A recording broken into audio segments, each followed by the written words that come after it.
the 10 violin sonatas altogether, 9 of them were published locally in Vienna where he was living. Only one was sent away to a publisher somewhere else. That was the Kreutzer Sonata, so-called, which got sent away to Zimrock in Bonn. But all the others were published locally, and so he could actually supervise the publication, check the proofs while he was there, and probably hand over his manuscript. And so usually these first editions are pretty accurate.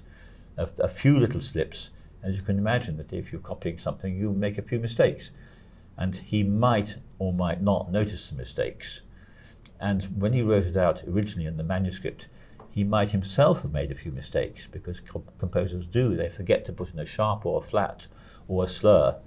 And so when he sees the proof of the printed edition, the first draft of the printed edition, he notices there's a slur missing or a sharp missing or a piano or a forte missing. And so he puts it in.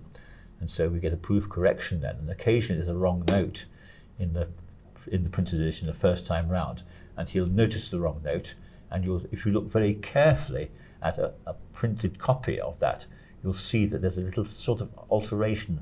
Something is visible, because it's almost impossible to alter the printed plate without it showing at all, unless it's a very tiny alteration.